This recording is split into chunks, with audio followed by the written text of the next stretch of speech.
Bueno, bon dia, Julio. Ara estem buscant un pàrquing, oi? Allà on comença la ruta, sí. La ruta. Deu ser això d'aquí darrere. Ah, vale, claro. Ah, pues potser se baixava directe per allà, bueno. Sí, és possible, no ho sé. Buscant el camí per anar avui a Invernales de Banu. Invernales de Banu, però amb una variant. Amb una variant, sí, uns 15 quilòmetres de recorregut. Río Cares, que va una mica d'aigüeta, no molta, no massa aigua, no.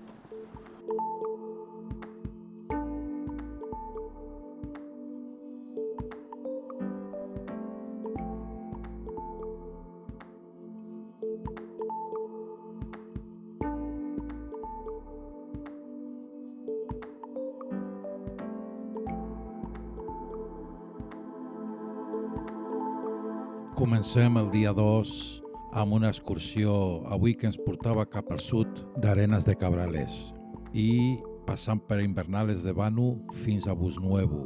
Nosaltres vam continuar una miqueta més després, com us explicarem. Uns 15 quilòmetres de recorregut, ruta circular, amb un desnivell negatiu i positiu de 936 metres. El dia molt semblant al dia anterior, una mica ennuvolat, una temperatura molt agradable, a primeres hores del matí encara una mica de fresqueta que era molt d'agrair. I, bueno, com podeu veure, una part de bosquet al principi, de castanyers i roures, i que també transcorre paral·lel a la carretera que va cap a Poncebos i també paral·lel al riu Cares. Bueno, si nos vemos un poco los dos en cámara, que si no... Enrutaos que estamos. A veure què ens depara l'excursió d'avui. Bé, hombre. Jo crec que sí, i tant. Quins paisatges i... Anem quasi en la direcció oposada a la d'ahir. Sí. Veurem els pics d'Europa orientals, no? Sí, Clar, va ser orientals. Sí. A veure, l'Urriello també si es veu, el Bulnes i tot això. Sí, el Bulnes el tindrem aquí davant. Jo crec que sí. Anem cap allà, sí que bueno. Molt bé.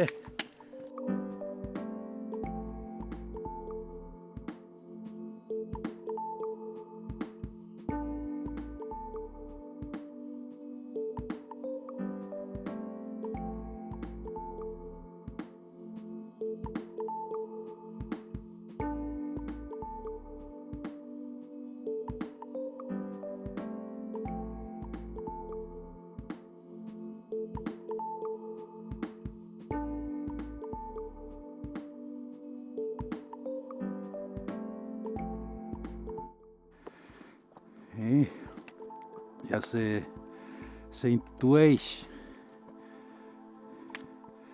És que quina exuberància de muntanyes, La serra de Cuera, a la nostra esquerra, ens oferia una escletxa i ens permetia veure l'esbalaïdora imatge del Naranjo de Bulnes o Pico Urriello. Les vistes ben valien la pena fer una petita aturada i fer unes quantes fotos, com aquí veieu a Julio. Però ja surt el Naranco. No anem allà avui, però anem a una d'aquestes, no sé exactament quina és, no.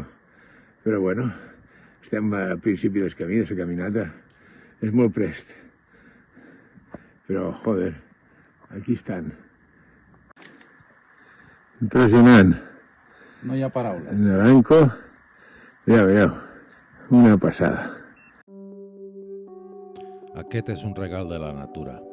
Caminant pel massís central, coneixent el seu paisatge i sempre sota l'atenta mirada del Pico Urriello, que a la mínima ocasió apareixia tot altiu per a recordar-nos, si és que ho havíem oblidat, que hi érem al seu regne. Després d'uns primers quilòmetres de zona boscosa, se'ns obriren algunes pradories d'un verd intens, característiques d'Astúries. Tot i els efectes del canvi climàtic, aquestes contrades semblen romandre alienes a la silenciosa però impecable desertització d'altres regions espanyoles. Potser el secret rau en les boires o brumes matutines que amb la seva humitat impedeixen la degradació d'aquest entorn natural. De fet, l'any passat, recordem, Julio i jo mateix, de camí a Tineo, mentre fèiem el camí primitiu, van compartir uns minuts amb un jubilat asturià, el qual ens va assegurar que el dia que no hi hagi boires a Astúries, direm adeu a aquest paradís verd. Tant de bo no hagi de passar mai. Hem d'estar molt agraïts de tenir llocs com aquest Parc Natural dels Pics d'Europa al nostre territori, creat com a tal inicialment el 1918 amb la declaració del Parc Nacional de la muntanya de Covadonga, que protegia només el massís central dels Pics d'Europa. A més, va esdevenir el primer parc nacional d'Espanya i un dels primers d'Europa, amb una extensió de gairebé 20.000 hectàrees. Posteriorment, l'any 1995, el parc es va ampliar notablement, passant a anomenar-se Parc Natural dels Pics d'Europa, que comprenia els 3 massissos, occidental, central i oriental, així com les capçaleres de diversos rius, com el Sella, el Cares o el Deva, incloent-hi una superfície total de gairebé 65.000 hectàrees. Finalment, el 2003, aquest parc natural va ser declarat Reserva de la Biosfera per la UNESCO.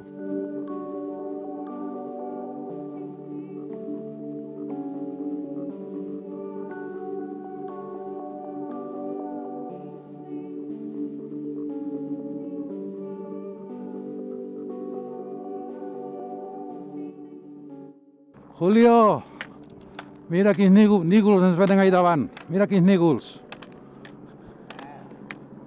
Bueno.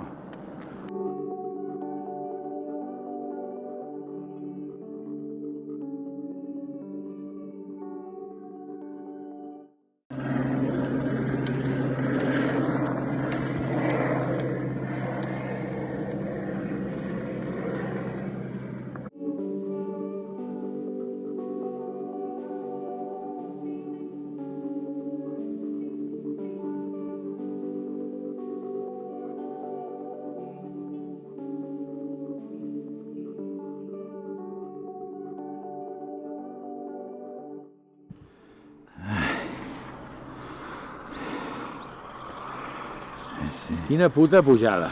Ja ho crec. Està l'última per treure el fetge ja. Per la cadera, les cames estan fortes. Sí, oi que estan... Clar, home. Jo no podré més per baixar. Claro. Aquí què? Que no ens caigui al cap,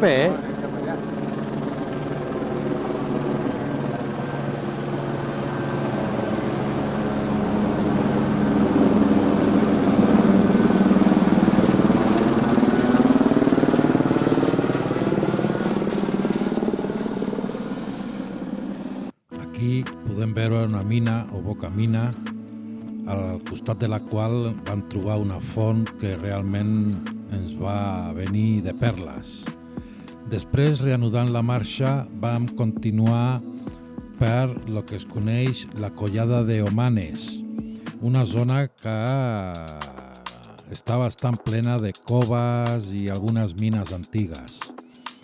I bé, calia anar amb una mica de cuidado, de cura, perquè bé, el camí ja s'estrenyia una mica i una mica exposat, però sense cap perill ni molt menys. Aquí ens veieu a Julio arribant al que es coneix com la Portilla de Busnuevo. Segons la nostra ruta era al final, però nosaltres vam decidir de continuar uns quants metres més, ja que ens quedaven encara una mica de forces.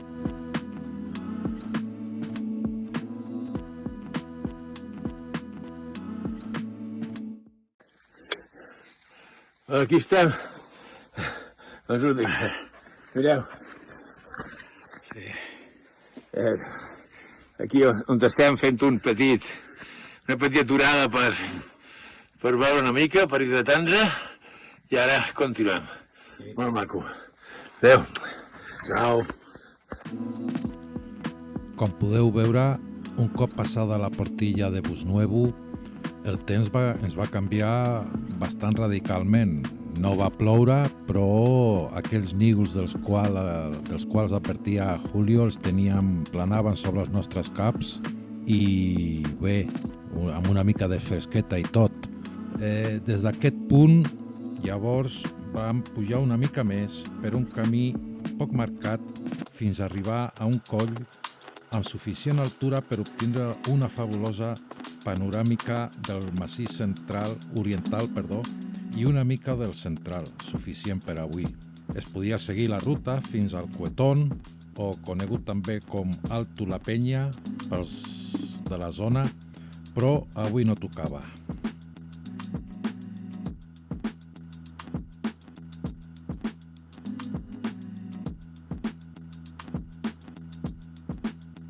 Aquí van coincidir amb una parella gaditana molt simpàtica, als quals també els agraïm el fet que ens van poder fer alguna foto plegats, el Julio i jo. I bé, des d'aquest punt ja van reprendre la tornada cap a Arenas de Cabrales.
Vale.